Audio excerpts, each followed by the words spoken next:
గురుబ్రహ్మ ప్రేక్షకులకు నమస్కారం అండి.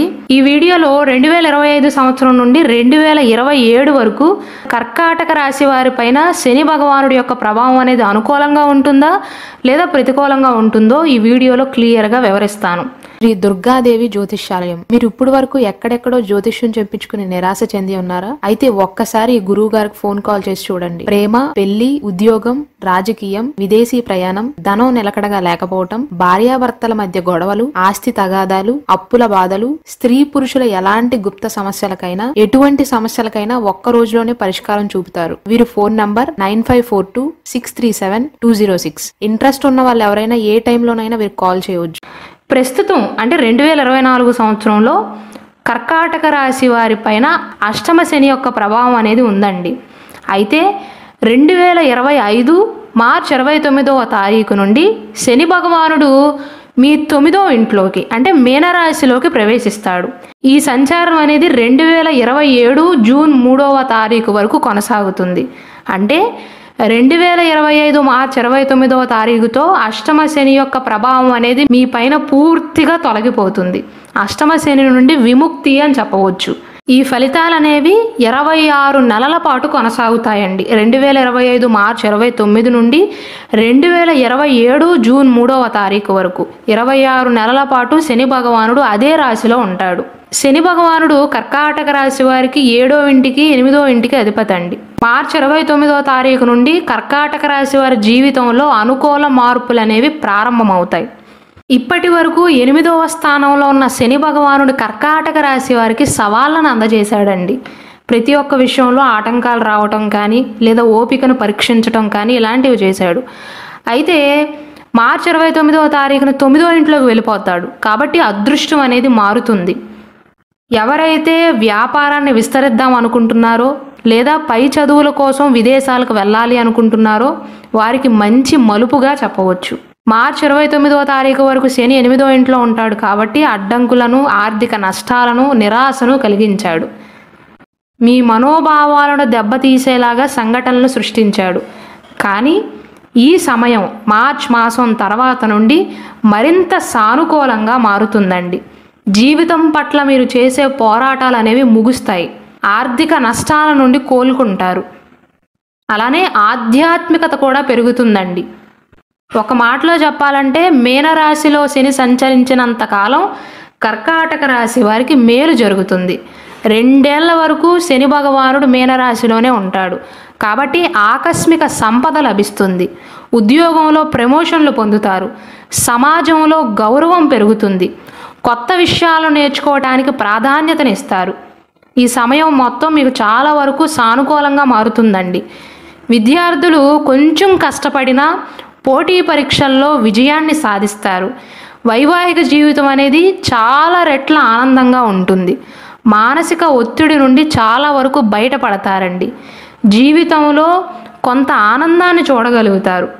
విద్యాపరంగా ఎలా ఉండబోతుందంటే ఎవరైతే కర్కాటక రాశిలో జన్మించి చదువుకుంటున్నారో ఉన్నత విద్యలు కానీ లేదా ప్రైమరీ ఎడ్యుకేషన్లు ఎవరైతే ఉన్నారో అంకిత భావంతో పనిచేస్తే ఖచ్చితంగా మంచి ఫలితాలను అందజేస్తాడండి. 9వ ఇల్లు అనేది అదృష్టానికి సంకేతం. కొత్త నైపుణ్యాలను నేర్చుకోవడానికి కూడా మంచి సమయంగా చెప్పవచ్చు. అంటే ఎవరైతే కొత్త కోర్సులు నేర్చుకోవాలి అనుకుంటున్నారో వారికి మార్చ్ మాసం తర్వాత నుండి అనుకూలమైనటువంటి ఫలితాలు ఉంటాయి. అంటే ఇంట్రెస్ట్ చూపించగలుగుతారు. మీ ఆలోచనల్లో కూడా కాస్త మార్పు వస్తుందండి. ఇతరులను ఆకట్టుకుంటారు. పోటీ పరీక్షల్లో బాగా రాణిస్తారు. ఒక రకంగా చెప్పాలంటే ఇప్పటి వరకు ఇన్యాక్టివ్ మోడ్లో ఉన్న మీరు యాక్టివ్గా మారతారండి. అయితే కొన్నిసార్లు పరధ్యానంగా ఉండే అవకాశాలు ఉంటాయి. ఆరోగ్యపరంగా చూసుకున్నట్లయితే ఈ సంవత్సరంలో 2025 మార్చి మాసం తర్వాత నుండి ఆరోగ్యపరంగా నెమ్మదిగా రికవర్ అవుతారండి. దీర్ఘకాలిక అనారోగ్య సమస్యలతో బాధపడుతున్న వారు కూడా వెంటనే రికవర్ అవ్వరు, కానీ స్లోగా మీ ఆరోగ్యం అనేది మెరుగుపడుతుంది, పర్వాలేదు అనిపిస్తుంది. అయితే ఒంట్లో వేడి శాతం అనేది పెరుగుతుందండి. కావున మంచినీళ్ళు ఎక్కువగా తాగటం కానీ మజ్జిగ లాంటివి ఎక్కువగా తాగటం కానీ మంచిది.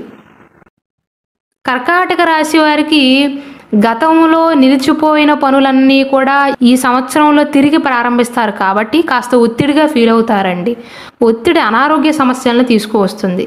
కాబట్టి సాయంత్రం వేళ కానీ మీకు ఎంత పని ఉన్నా, ఎంత పని ఒత్తిడి ఉన్నా, ఎన్ని పెండింగ్ వర్క్స్ ఉన్నా సరే ఈవినింగ్ టైంలో ఒక 30 నిమిషాలు కానీ, గంట కానీ, ఎన్ని పనులు ఉన్నా పక్కన పెట్టి స్నేహితులతో సన్నిహితంగా మెలగటం కానీ, వాకింగ్ చేయటం కానీ, ధ్యానం చేయటం కానీ, ఎక్సర్సైజ్ చేయటం కానీ, అలా తాపీగా కూర్చోవటానికి ప్రయత్నించండి. మీలో ఈ సంవత్సరం నుండి వేడి శాతం అనేది పెరుగుతుందండి. బాడీలో హీట్ అనేది జనరేట్ అవుతుంది. కాబట్టి ఎంత వీలైతే అంత శాంతంగా ఉండటానికి ప్రయత్నించండి. ఆరోగ్య విషయంలో జాగ్రత్తలు తీసుకోండి. ఆరోగ్య విషయంలో జాగ్రత్తలు తీసుకోమంటున్నాను కదా అని ఆరోగ్యం బాగోదని కాదండి. 2025 జూలై నుండి జూలై 13వ తారీఖు 7:24 నుండి 2025 నవంబర్ 28వ తారీఖు ఉదయం 7:26 వరకు శని భగవానుడు తిరోగమన సంచారం చేస్తాడండి. కాబట్టి ఈ సమయంలో ప్రత్యేకించి మధ్యకాలంలో కర్కాటక రాశి వారికి ఆరోగ్య సమస్యలు అనేవి తలెత్తుతాయి. మిగిలిన సమయం అంతా అనుకూలంగానే ఉంటుంది. జూలై నుండి నవంబర్ మాసం మధ్యకాలంలో కొంచెం జాగ్రత్తలు తీసుకోవాలి. మళ్ళీ ఈ కాలం తర్వాత పరిస్థితులు అనేవి మళ్ళీ అనుకూలంగా మారతాయి. శని భగవానుడు 9వ ఇంట్లో ఉంటూ 10వ ఇంటిపైన, 3వ ఇంటిపైన, 6వ ఇంటిపైన ప్రభావాన్ని చూపిస్తాడు. కాబట్టి ఎవరైతే మిమ్మల్ని ఇబ్బంది పెట్టాలని ప్రయత్నాలు చేస్తున్నారో, మీ విరోధులు ఎవరైతే ఉన్నారో వారి ఓటమికి దారితీస్తుంది. అంటే శత్రువులు ఈ సమయంలో మీ ముందు నిలవలేకపోతారండి. మీ ఆదాయం అనేది పెరుగుతుంది. శత్రువులు పెరిగినా వారు మిమ్మల్ని ఏమీ చేయలేరు. శత్రువుల యొక్క పరాజయానికి కారణమవుతుంది అని చెప్పవచ్చు. మీ కోరికలు అనేవి నెరవేరుతాయి. ఊహించని ఆర్థిక లాభాలను అనుభవిస్తారు. ప్రేమపరంగా, కుటుంబపరంగా, సత్సంబంధాల విషయంలో ఎలా ఉండబోతుందంటే ఈ సమయంలో కర్కాటక రాశిలో జన్మించి ఎవరికైతే తండ్రితో విభేదాలు ఉన్నాయో వారు మాత్రం జాగ్రత్తలు తీసుకోవాలి. మీ తండ్రి గారి ఆలోచనలు మీకు నచ్చకపోవటం కానీ, మీ ఆలోచనలు మీ తండ్రి గారికి నచ్చకపోవటం కానీ, మీ మైండ్ సెట్ వారి మైండ్ సెట్ కలవకపోవటం కానీ, లేదా అస్పష్ట కమ్యూనికేషన్ వల్ల ఇద్దరి మధ్య చిన్న చిన్న తేడాలు రావటం కానీ జరుగుతుంది. కాబట్టి మీ తండ్రితో మీ సంబంధం బాగుండాలి అంటే మీ మనసులో మాటను వ్యక్తపరచండి. మీ అవసరాలు ఏవేవి ఉన్నాయో వాటిని స్పష్టంగా వారికి తెలియచేయండి. అంటే నేను చెప్పదలుచుకున్నది ఏంటంటే మీకు వారికి మధ్య తేడాలు రాకుండా ఉండాలి అంటే కమ్యూనికేషన్ని మెరుగుపరచండి. కుటుంబపరంగా అయితే బాగుంటుందండి. విభిన్నమైనటువంటి మూలాల నుండి మద్దతు లభించే అవకాశాలు ఉంటాయి. మీ ఎదుగుదలకు మీ కుటుంబ సభ్యులే కారణమవుతారు. ఎవరికైతే పెళ్లి కాలేదో వారికి వివాహం అయ్యే అవకాశాలు ఉంటాయి.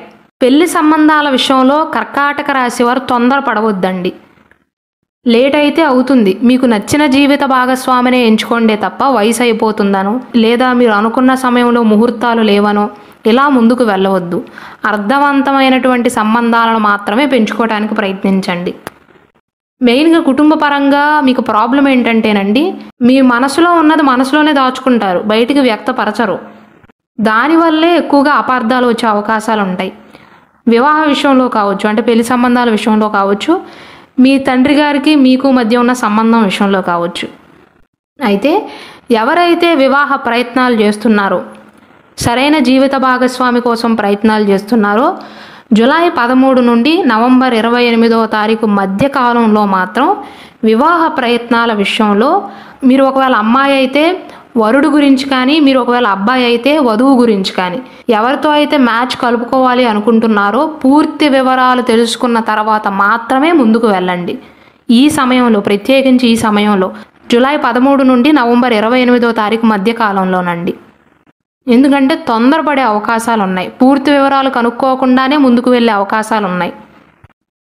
ఇక పరిహారాల విషయానికి వస్తే 2025 మార్చి 29వ తారీఖు వరకు శని మీకు అనుకూలంగా ఉండడు. కాబట్టి శనివారాలలో ఆల్కహాల్ని తీసుకోవటం కానీ, నాన్ వెజ్ని తీసుకోవటం కానీ, మత్తు పదార్థాలు తీసుకోవటం మానేయండి. అలానే శనివార సమయంలో శని ప్రభావం ఎక్కువగా ఉంటుంది కాబట్టి కుక్కలకు ఆహారాన్ని అందించటం, కాకులకు ఆహారాన్ని అందించటం కానీ, పక్షులకు ఆహారాన్ని వేయటం, మంచినీటిని అందించటం కానీ చేయండి. ఆర్థిక పరంగా మీకు సహకరించినట్లయితే శనివారం నాడు నల్లటి దుప్పట్లను కానీ, వస్త్రాలను కానీ, నలుపు రంగులో ఉన్న బట్టలను దానంగా ఇవ్వండి. నల్ల నువ్వులను దానంగా ఇస్తే ఇంకా మంచిది. మన గురుబ్రహ్మ ఛానల్లో 2025 సంవత్సరంలో కర్కాటక రాశి వారికి ఎలా ఉండబోతుంది, 2025 సంవత్సరంలో సంతాన యోగం ఉన్న రాశుల వారెవరు, వివాహ యోగం ఉన్న రాశుల వారెవరో క్లియర్గా వివరిస్తూ నేను స్పెషల్ వీడియోస్ చేశానండి. కాబట్టి దయచేసి వాటిని కూడా వీక్షించండి.